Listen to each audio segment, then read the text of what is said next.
O Capitão América é um dos heróis mais famosos e antigos da Marvel. Mas apesar de ser tão antigo e amado, existem vários fatos desconhecidos e curiosidades obscuras sobre ele que muita gente não conhece. Então, mantendo o quadro do canal Fatos Desconhecidos que você não conhece, hoje vai ser do Capitão América. Então, sem enrolação, vamos começar com o primeiro fato. Já foi um lobisomem. A saga Homem-Lobo foi publicada entre julho e outubro de 1992, nas edições de Capitão América número 402 a 407. Durante uma missão para investigar o desaparecimento de John Jameson, o Man-Wolf, o Capitão América chega a uma cidade dominada por lobisomens, controlados pelo Dreamont, o druida. Ao confrontar os cultistas, ele acaba sendo capturado pela vilã Nightshade, Tilda Johnson, que transforma Steve Rogers em lobisomem, usando uma poção mutagênica, derivada do sangue de Jack Russell. Mas, graças ao soro do super soldado, o capitão consegue manter sua consciência, mesmo nessa forma. E é aí que ele lidera uma equipe composta por outros heróis, afetados pela licantropia, como o Homem-Lobo, John Jameson, Lupina, Rain Sinclair e Jack Russell, o lobisomem da meia-noite. No final da história, a equipe consegue destruir uma pedra mágica, que dava poderes ao Dreamont, revertendo assim a transformação de Steve Rogers. Mais de 30 anos depois, o Cap Wolf retornou em uma minissérie de 4 edições, intitulada Cap Wolf and the Holding Commands, lançada em outubro de 2023, escrita por Stephanie Phillips e ilustrada por Carlos Magno. A série se passa na Segunda Guerra Mundial, e nela Steve Rogers é novamente transformado em lobisomem e lidera os comandos selvagens contra cultistas nazistas que querem usar forças sobrenaturais para alterar o curso da guerra. Já foi o maior vilão da Marvel. A saga Império Secreta, publicada em 2017, foi escrita por Nick Spencer e causou um impacto gigantesco nos fãs da Marvel. Isso porque ela trouxe uma revelação chocante, algo que inicialmente deixou muita gente revoltada. Steve Rogers, o Capitão América, sempre foi um vilão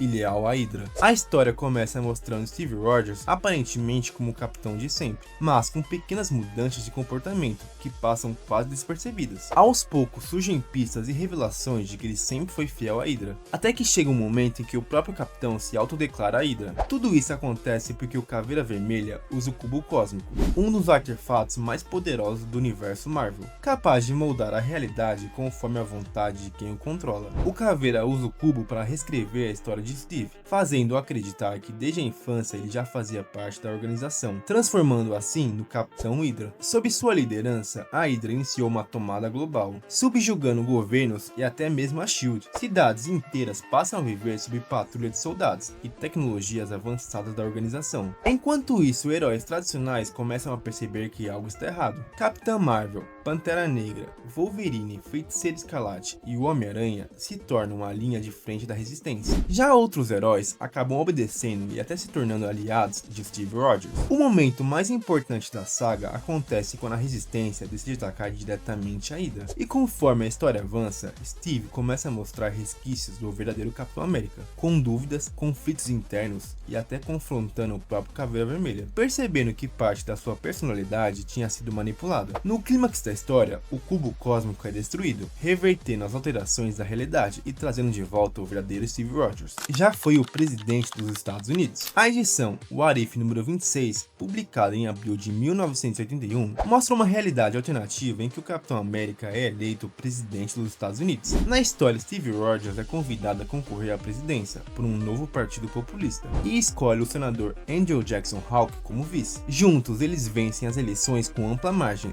derrotando os candidatos Jimmy Carter e Ronald Reagan. Como presidente, Rogers implementa políticas inovadoras, como a construção de uma estação orbital para a coleta de energia solar, garantindo energia ilimitada ao país. Além disso, ele apoia rebeldes em São Pedro, uma nação sul-americana, em guerra civil, fornecendo armas solares para combater a ditadura local. Tudo isso evitando o envio de tropas americanas e tentando buscar uma solução pacífica para o conflito. No final da história, o Capitão América acaba se sacrificando e virando um ícone. Outra história em que Steve também se torna presidente acontece no universo Ultimate, publicada em novembro de 2012, em Ultimate Comics, Ultimates número 16, escrita por Sam Humphries. Ela segue os eventos do quadrinho anterior, onde Steve Rogers é eleito presidente através de uma votação por escrito. Ao assumir o cargo, Rogers se vê diante de um dilema: equilibrar suas responsabilidades como presidente e seu papel como herói, mostrando como ele lida com essa dualidade. Tinha outro nome. Nos primeiros rascunhos da da criação do Capitão América, lá em 1940, o personagem de Joe Simon, Jack Kirby, tinha o nome de Super American. A ideia era que ele fosse uma personificação patriótica dos Estados Unidos, um super-herói que simbolizasse o país durante a Segunda Guerra Mundial. Mas, antes da publicação oficial, eles decidiram mudar o nome para Capitão América. De acordo com os criadores, Super América podia soar genérico e até meio clichê, já que naquela época já existiam vários heróis com o prefixo super, como por exemplo o Superman, que era extremamente popular. Além disso, o título de Capitão era visto como mais cativante e memorável. Era um nome mais forte, direto e que transmitia imediatamente a ideia de liderança e patriotismo. Curiosamente, em 1941, um personagem chamado Super Americano chegou a ser criado, mas ele teve uma vida bem curta, aparecendo em apenas 3 edições. Foi derrotado pelo Batman. O crossover DC vs Marvel de 1996 foi um evento único e histórico, em que as duas maiores editoras de quadrinhos, a DC Comics e Marvel Comics, se uniram para lançar uma minissérie de 4 edições, colocando seus heróis frente a frente em batalhas diretas. Algumas dessas histórias foram decididas pelo voto dos fãs, enquanto outras ficaram a cargo dos próprios roteiristas. E foi nesse contexto que aconteceu o embate entre o Capitão América e o Batman. A luta foi extremamente equilibrada,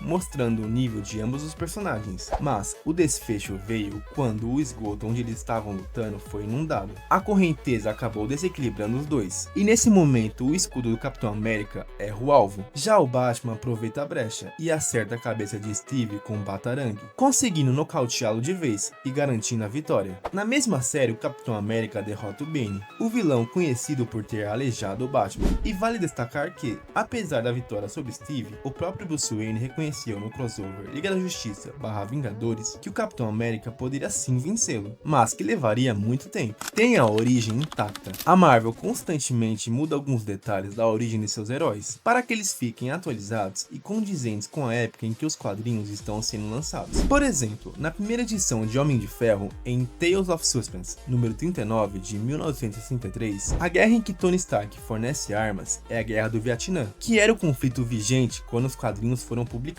Já alguns anos depois, o cenário muda para a Guerra do Afeganistão, acompanhando a realidade do público. No entanto, o Capitão América é um caso à parte. Primeiro, porque ele tem uma ligação forte com a Segunda Guerra Mundial, que é crucial para sua origem, poderes e história. Segundo, porque o congelamento serve como uma explicação perfeita para o salto temporal, justificando também o motivo dele não envelhecer. Ele é um dos poucos personagens cuja história de origem não é afetada pela linha do tempo deslizante da Marvel, mantendo seu passado intacto mesmo com as mudanças ao longo das décadas. Tem o respeito do Deadpool. Steve Rogers é uma das poucas pessoas que o Deadpool realmente respeita. Não só isso, o Capitão América era o herói de infância de Wade, que via em Steve um herói perfeito e um modelo de moralidade. Como ambos ganharam suas habilidades por meio de experimentos, Steve sente empatia por Wade e é um dos poucos heróis que demonstra gostar genuinamente do Deadpool. Além disso, ele reconhece as habilidades do mercenário e diversas vezes tenta guiá-lo para um caminho mais heróico. Já foi um nômade. No início dos anos 70, a Marvel começou a explorar temas mais políticos e sociais em suas histórias. E em muitas delas, o Capitão América foi o protagonista desses debates. Um exemplo claro está nas histórias contadas entre Capitão América 180 e 184, escritas por Steve Englehart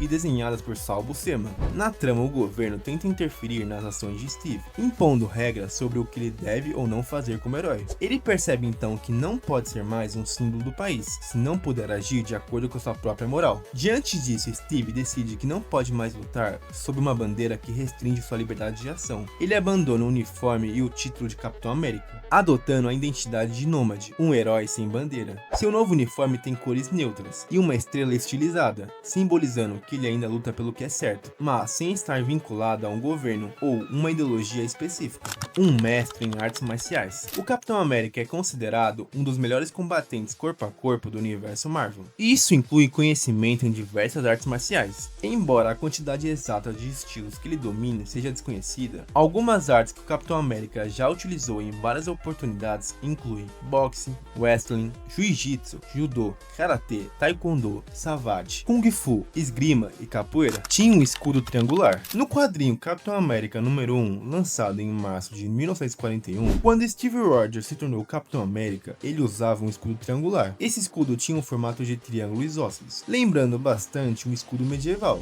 Já na edição seguinte, o criador Jack Kirby, junto com o desenhista Joe Simon, redesenhou o escudo para ser redondo e circular, sem dar uma grande explicação dentro da história. Mas, na vida real, existiam alguns motivos para essa troca. Primeiro, a escolha desse novo formato foi mais estética e prática para a época, já que era mais fácil de desenhar. Além disso, eles acreditavam que um escudo circular seria mais único e memorável, ajudando a destacar o personagem. Outro fator importante é que um escudo triangular era mais limitado, tanto defensivamente quanto ofensivamente, já que o escudo circular podia proteger melhor o Steve e ao mesmo tempo servir como arma de ataque, algo que acabou se tornando um elemento central do personagem.